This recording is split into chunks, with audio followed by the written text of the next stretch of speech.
Assalamualaikum warahmatullahi wabarakatuh. Perkenalkan, nama saya Astrid Luz Peminda dari Akuntansi Syariah 6C.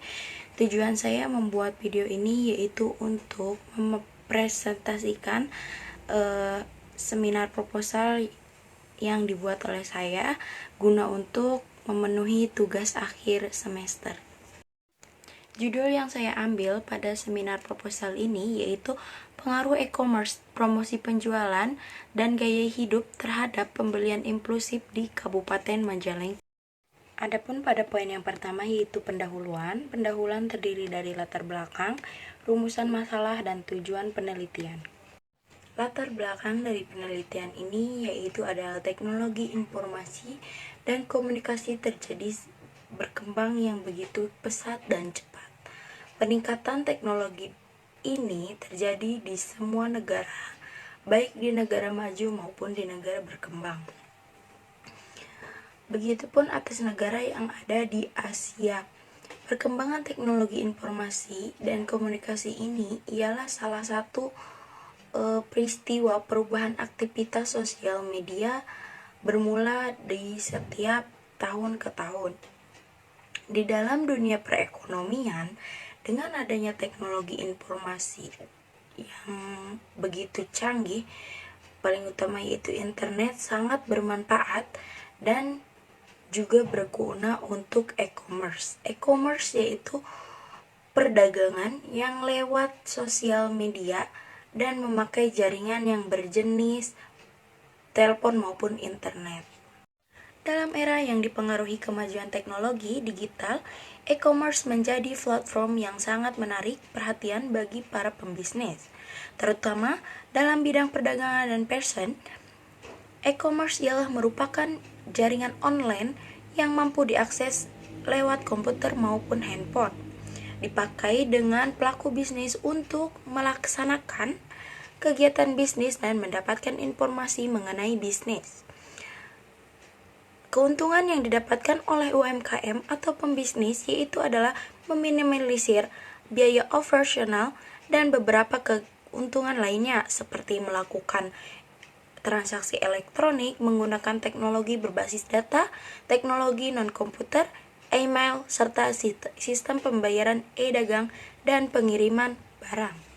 Selanjutnya yaitu rumusan masalah. Rumusan masalah pada penelitian ini yaitu yang pertama, apakah terdapat pengaruh langsung positif dan signifikan terhadap gaya hidup?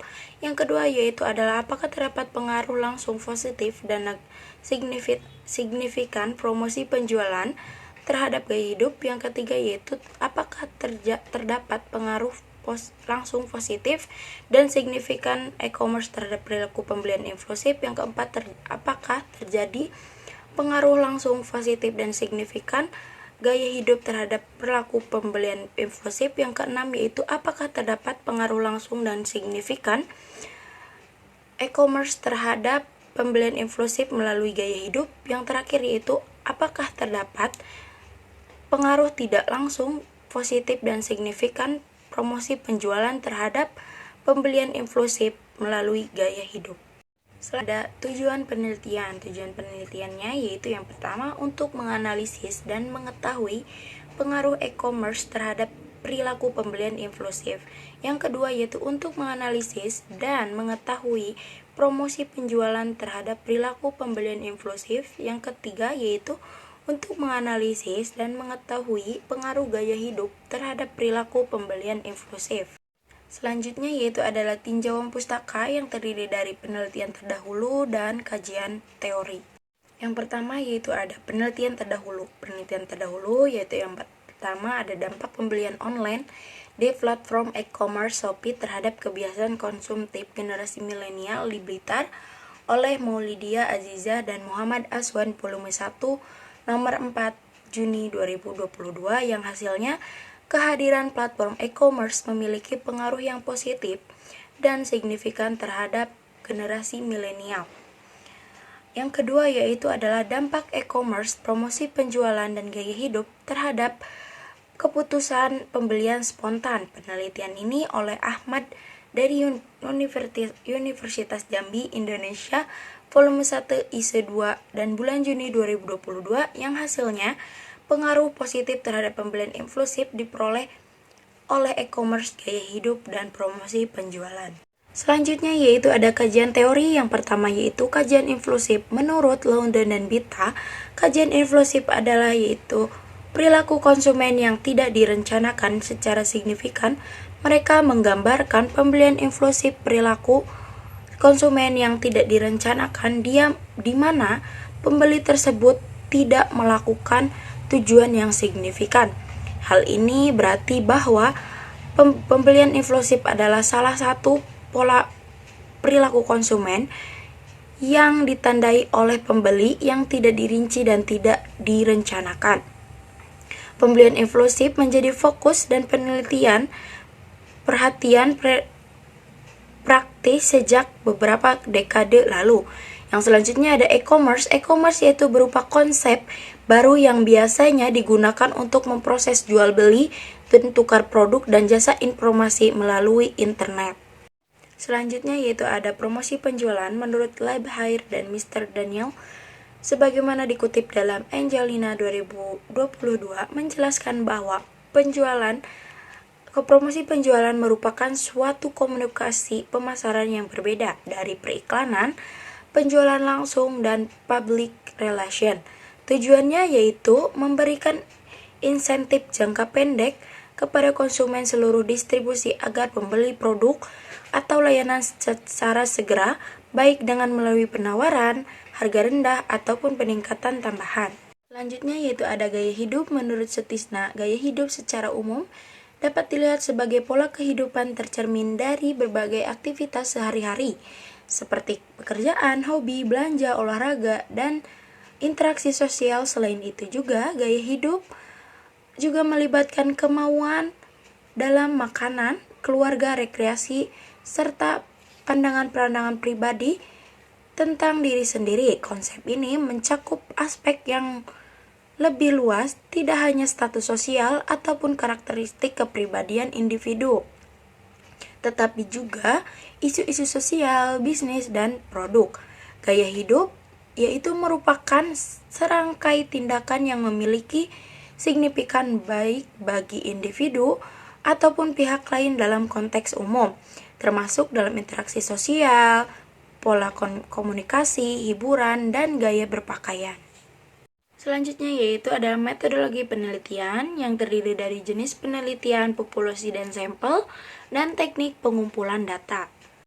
Yang pertama yaitu jenis penelitian. Data yang peneliti pakai di dalam penelitian ini adalah data sekunder ataupun memperoleh data yang telah terdokumentasi di lembaga tertentu yang sesuai dengan jenis penelitian ini. Penelitian ini menerapkan metode kuantitatif karena hasil pengamatan yang diperoleh diubah menjadi data numerik yang kemudian dianalisis menggunakan teknik statistik. Yang kedua yaitu adalah populasi data dan sampel data. Populasi data menurut Ridwan yaitu populasi terdiri dari subjek yang berada dalam suatu wilayah dan memenuhi syarat-syarat tertentu yang relevan dengan masalah penelitian. Dalam penelitian ini, populasi yang diteliti adalah penggunaan media sosial yang pernah melakukan transaksi pembelian tidak terencana baik online maupun langsung. Jumlah populasi dalam penelitian ini adalah 346 orang. Dalam penelitian ini digunakan metode sensus untuk mengambil sampel sehingga jumlah sampel yang digunakan adalah jumlah total populasi yang diteliti. Tidak ada elemen yang terlewatkan. Menurut Sugiono, metode sensus adalah teknik penelitian sampel di mana semua anggota populasi digunakan sampel dan selanjutnya yaitu adalah sampel data. Dalam penelitian ini, sampel bagian dari populasi yang dianggap karakteristiknya sama. Di teknik pengambilan sampel yang digunakan peneliti yaitu non-probability sampling, yang berarti tidak ada prosedur yang digunakan untuk memastikan bahwa sampel ini memiliki populasi secara proporsional. Yang terakhir yaitu adalah teknik pengumpulan data. Setelah pengumpulan data selesai, penulis melakukan analisis untuk menyimpulkan hasilnya. Metode analisis yang dipakai adalah pendekatan deskriptif kuantitatif yang bertujuan untuk mengumpulkan, memproses, dan menyajikan data observasi agar mudah dipahami oleh pihak lain yang mempelajari objek penelitian. Pendekatan ini juga digunakan untuk menjawab pertanyaan penelitian mengenai hubungan antara variabel. Setelah data terkumpul, langkah berikutnya adalah analisis data. Dalam proses analisis, penulis menggunakan perangkat lunak SPSS untuk memproses data. Sebelum memulai analisis, penulis melakukan uji validasi dan reliabilitas data. Uji validasi digunakan untuk memastikan keabsahan pertanyaan yang diajukan kepada responden, sementara uji reliabilitas bertujuan untuk menilai sejauh mana jawaban responden konsisten dengan instrumen penelitian. Cukup sekian dan terima kasih. Wabillahi taufiq wal hidayah. Wassalamualaikum warahmatullahi wabarakatuh.